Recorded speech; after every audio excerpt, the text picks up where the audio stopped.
It is irresponsible, disrespectful, and hateful to come on this app and be fat phobic. And before you think I'm the problem, we're just too damn fat for this car. This Intervention. and that's the word they use. That's the word. Intervention. That's the word. No one has to be healthy. No, right? Like, Tea. I mean, it's We do not want to talk about tea right now. Do you know all the health benefits that come from drinking tea? CRFI. You need to eat more cake or you're not going to be jiggly enough for my liking. If California can waste over $1 billion of taxpayers' money on homelessness, they surely have some change to spare for Virgie Tovar, who is the weight stigma czar. Hi, my name is Virgie Tovar, and I'm the author of You Have the Right to Remain Fat, as well as a few other books on fat positivity and body acceptance. When I think about what people might be surprised by or what you wouldn't think of when you think of eating disorders, I immediately think of being a kid. I was a kid in a larger body, a teen in a larger body, and also I'm an adult in a larger body. And the message I always got from my doctor was shrink your body by any means necessary. And it really felt like there was a sense of a don't ask, don't tell. Why does she say, I was a kid in a larger body? And she is making it seem like it is comparable to men who believe that they are women in a man's body. It's like, you are not just in a big body. It happened, cause and effect, right? She actually has a book titled, You Have the Right to Remain Fat. No duh. No duh. It is not illegal to not take care of yourself, but don't encourage people to not care about their health. Here's a little excerpt of her coming home from school as a kid. She says, I would spread out my arms and my legs as far as I could, and I would jiggle my thighs and my belly, my cheeks, and my whole body would wobble. I would turn my head in circles. I liked that everything moved and undulated. My body was like the water in the bathtub or the water in the community pool. So, whose parents was this that allowed their kid to just sit in the living room and just be like, look at me jiggle, and then just become so obsessed with the feeling of her body jiggling? I can see now why she was comparing herself to the switching her sexual orientation, because she is clearly obsessed with the feeling of her body jiggling, and she doesn't want anybody to take that away from her. It's so bizarre. So she has some rules for us. It just seems like the state of California has become so controlling that they have this obese lady giving people rules. Talk less or not at all about how you or others eat at work. Talk less or not at all about you or others' bodies at work. Talk less or not at all about exercise at work. Don't presume that food, weight, body size, or jiggly fun, I added that, or exercise are safe or comfortable topics to discuss at work for everyone. Oh wait, so maybe she's saying that it's okay to talk about jiggly fun, but you cannot talk about exercise or anything that is going to take away my jiggly fun. I mean, what can you really expect from a state who fired people for refusing to wear masks? I got fired for refusing to wear a mask. Yeah, so if they'll do that kind of stuff, what are we supposed to believe from this woman? Are we really going to believe that they have our best interests at hand? No, it seems like this lady is legitimately funded by ice cream companies. This is just a scam within our government. Where do you see the intersection really? What is your definition of health? Yeah, that's really Jiggly fun. complicated, right? I think I want to talk about that question, but I want to start by saying that, no one has to be healthy. Tea. No, right? Tea. I mean, it's there is no governing body that's out there. Tea. Don't even say tea. Tea is too healthy.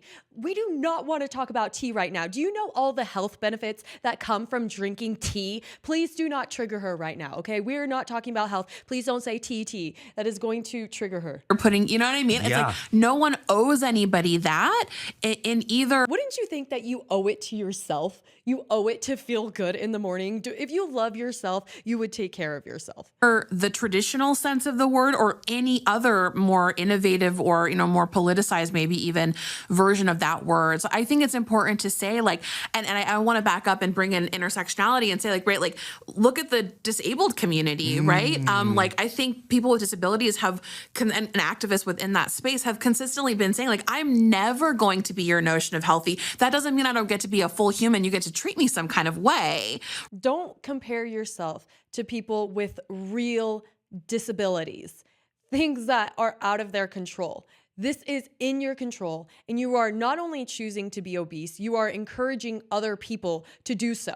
And this is so insane in our society. We're going to look at more fat phobia TikToks, but I remember being in high school and being like, oh, I'm thick. It's okay. Like, guys, they like thick girls and stuff, but that's not true. It is not normal to be unhealthy. It is not normal to be overweight.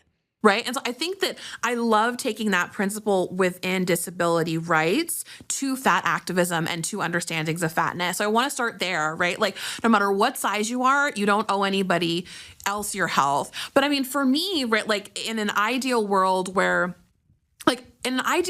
wouldn't be health-based gatekeeping at all. Where You don't owe it to anybody, but you should do it for yourself. You should do it for yourself. San Francisco weight czar Virgie Tovar on why eating less cake is oppression. Of course it is. CRFI. If you're like That's so creepy. CRFI. You need to eat more cake or you're not going to be jiggly enough for my liking. many women, you've been to a birthday party or a small office gathering, an event that's meant to bring people together.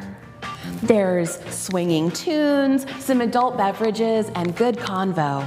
And then it comes time to cut the cake, and someone decides to ruin everything. Oh my God, that's like... I think you are the person who's ruining everything. It's like finally time to cut the cake and open presents for the person celebrating their birthday, and then you ruin it by making it all about you. By making it all about your jigglies and stuff, and how you're so angry that people eat less cake than you and you cannot control your impulses. This is huge. That slice is bigger than Beyonce's paycheck. Can you cut me half of that? A cake-related fat-phobic incident, or CRFI, is that moment when it's time to... Cake-related fat-phobic incident. The moment when it's time to eat a delicious cake and it's interrupted by a normalization impulse. This girl, what? Go away. You should have no position in the government at all. eat delicious cake, and it's interrupted Moralizing impulse. by a moralizing impulse. Inevitably, there's always someone at the party who has to declare publicly that their slice is too large, and that the person who's cutting the cake, almost invariably a woman, must do some disproportionate amount of labor in order to accommodate. She's just like all around triggered. She's like, okay, first of all, shut up. I'm the only person who can talk. Second of all, why are women cutting cake? Third of all, why do people take care of their health? It's like she's just so triggered by everything. Like birthday parties are just the worst thing in her eyes. She not only hates healthy people, but she just hates life. She hates happiness. their need to feel superior. Let's take a look. Can you do a little bit, just like, can you like scrape all the frosting off and cut it in half and give me 2 forks, because I'm sharing. Small, like a little bit more, like tiny, no, like less than what you're smaller, please. Could you just cut my piece into... I think that this is so backwards because honestly, like I have denied cake at birthday parties before, and it's actually kind of embarrassing because they bought the cake for everybody to celebrate and they want you to eat it, of course. And it's like sometimes you have to say it quietly. You're like, oh no, like, I'm okay. I'm like kind of full, or like, oh, I'm on a diet, you know? But it's like, you don't make a big deal about it. But these people are trying to make a big deal and trying to shame people for being healthy. That is exactly what they are doing here. And here we have, oh, okay. So this is also in the California area, because this is where they have these cars, which are driverless. They drive really good. So for this girl to even criticize these self-driving cars is just absolutely ridiculous. I was so impressed. And she's just like, oh man, the seatbelt's tight. Yeah, no duh. Futuristic self-driving machine without it. Like, what?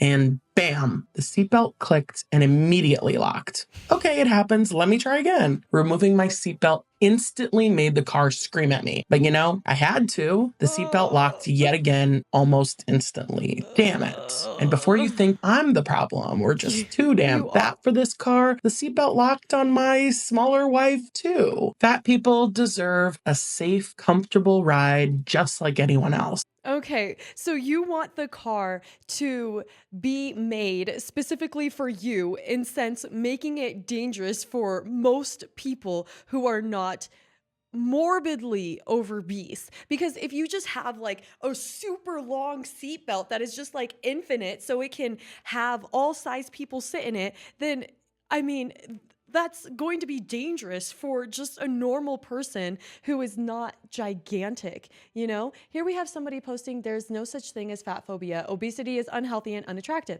Yeah, of course. But what is this girl gonna say? You are not concerned for my health. You're just fat phobic. No, you are not concerned for your health. Nobody else. Like, I could very merrily just go on my day, but you're ultimately being affected by your weight. Nobody else is being affected by it as much as you are. So you're the one who is not concerned about your body, okay?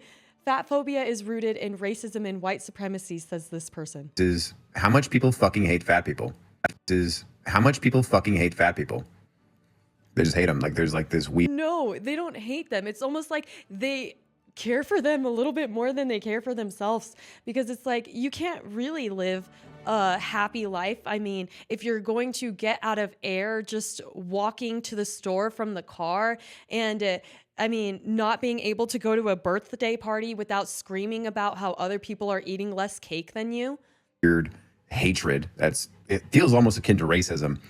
This is not like racism, it is racism. Anti-fatness is rooted in anti-blackness. And the reason why people are pursuing thinness is because they're pursuing proximity to whiteness. The reason why people hate fat people is because people hate black people. And appearing curvier, bigger is associated with blackness, especially black women. And that's why they're discriminated in the workplace, overly sexualized. And this has gone back for centuries and centuries. All systems of oppression, capitalism, sexism, racism, it all comes back to white supremacy, which is the foundation of the fabric of America. And then leave. Oh, so annoying. Look at this lady. I do this all the time, because seriously, be grateful. Be grateful for once. Stop. Just stop. Everybody just stop for a second. I mean, this lady is so angry at America because she thinks everything bad is apparently rooted in white supremacy to her. Yet she is living in America, this country that she says is so bad. Look at her balcony. It's nice. Look at the sunrise. You can see the reflection. You can see the view that she has. She is living in a beautiful home. Maybe they own it. Who knows? And I mean, she has a nice sweater on. Look at this balcony area. It just looks so fresh to go outside and enjoy some fresh air on this nice balcony. And yet she's like, America is just so bad because they don't praise fat people. It's like, if you go to any store in America, you are going to find 4XL shirts. Like, what? What? That is so beyond me, that we are so inclusive to it. Where in other countries, you go shopping, they stop at XL. Like 1XL maybe is like the max you are going to find, because, and then what happens? Then you don't have as many fat people. But when you increase the acceptance for it, the further people go into it. So stop making it seem like it's a great thing to be fat. It's not. It's not. And it's nobody else's fault but your own. Fat phobia should make you uncomfortable because it is intertwined with every single other system of oppression that exists. Who is she talking to? Is she yelling at somebody right now? It is related to sexism, racism, homophobia, xenophobia, classism. Okay, so all of the discrimination against skinny people and fit people who take care of their health, is that also rooted in all of that? Or that just wouldn't fit your agenda to be like, oh, you have to accept me, call me beautiful? And so when you talk about one, you talk about it all.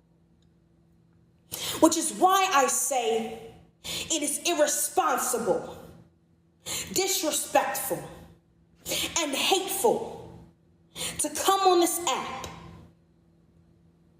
and be fat phobic. And that is all I have to say on the matter. That was like so uncomfortable. It's just funny that she said, that's all I have to say. And then we're only like halfway through the video. She's like, wait. That's all I have to say, but I'm not done yet. Because I've already said too much on the matter. And people are not uncomfortable enough for me. They're too comfortable. And I know it talked about ushering people to their seats, sitting people down, but I need you all to get up out of your seats and stop being so complicit and complacent. Do I have to stand up? I don't want to. Like, come on. I mean, people can be mean.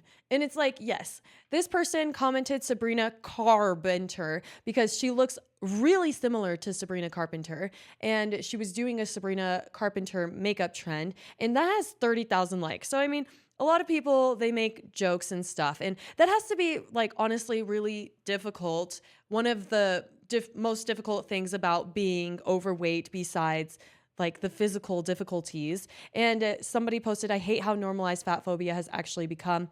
It's like, yes, we should be nice to each other. We shouldn't make fun of each other. We should be encouraging, not discouraging.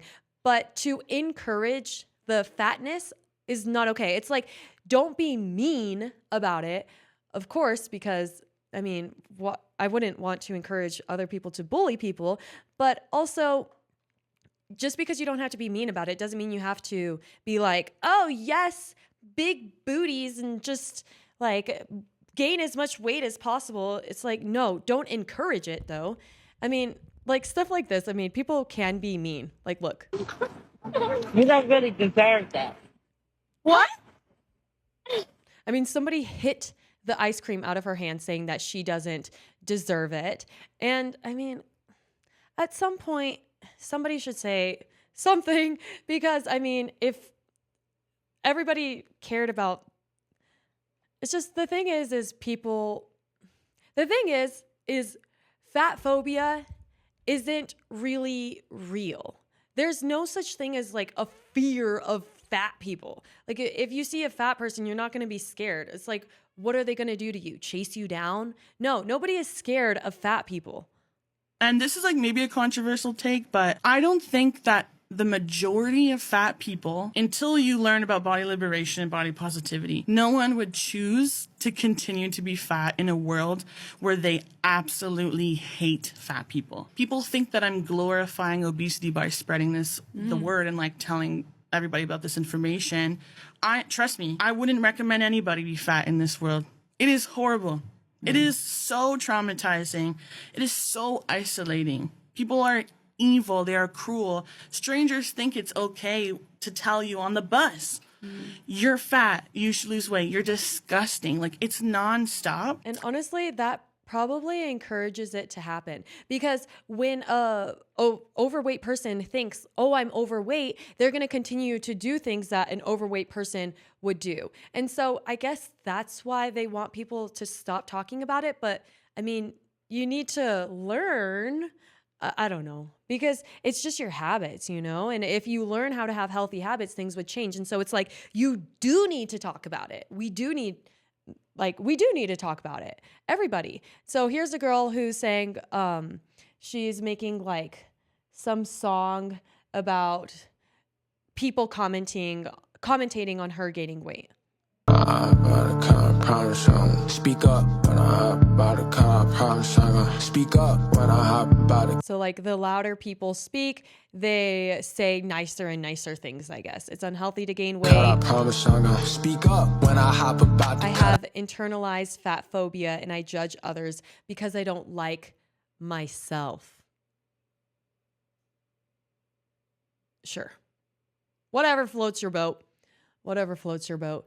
Here we have this girl who was freaking out because she found out that they had an obesity cost calculator, because obesity is literally costing businesses, states. Look, California's fat-fueled health problems cost the state $113 billion. Look, guys, we just solved homelessness. Cure the fat-fueled health problems in California, and then you will have $113 billion to save homelessness. Let's go. And I'm going to bring you along with me. We love that.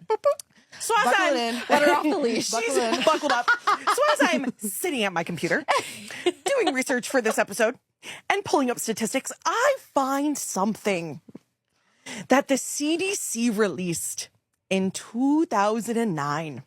I'm scared. The CDC released a, quote, obesity cost calculator. Oh. I'm sorry, what? Oh, I know where this is going. Wait. Insurance premiums for companies, money. To tally the financial losses linked to their overweight employees. So, I'm not even there yet. I'm going to spiral more. So it's called LeanWorks. LeanWorks, and it stands for leading employees to activity and nutrition. The website provides various resources to employers, including an obesity cost calculator, estimate the total costs associated with obesity, and determine annual obesity-related medical costs for their companies. 2, information and resources to help employers plan, build, and assess interventions to combat obesity. Interventions. And that's the word they use. That's the word. Interventions. That's the word. If a business isn't making money, then you don't have a job, fat or not. So for a business and for the CDC to be like, oh, here's a tool to help you calculate and understand where your money is going, that's not a bad thing. I mean, that's a necessity. But yet people have become so sensitive and they've actually become skinny phobic, or not even skinny phobic, because skinny is the wrong word. It's just like healthy phobic. Your body doesn't need as much food as these people are trying to make you think. And I mean, just imagine for a second, there's a really obese person who is sitting at a desk and it's like they need to go grab staples or papers from the back. They're probably going to procrastinate the most basic thing. I guess that would be considered fat phobic to assume that they are less active. But cause and effect. They're less active, so they're overweight. They're overweight, so they're going to be less active and they're not going to be as active in the job. So probably having really obese people in their companies is costing them a lot of money. I'm bringing booty back. Go tell them skinny, those skinny B words that. I mean, there's like so much hate for people who take care of their health. But now that the new year is around, people are going to be showing up at the gym, and that's a good thing. And what is most important is that even if you skip a day, go back the next day, keep going. It's okay. You guys are wonderful people. I'm so proud of you. Please make sure that you are subscribed to my channel. Thank you for being here, and I'll see you next time. Bye.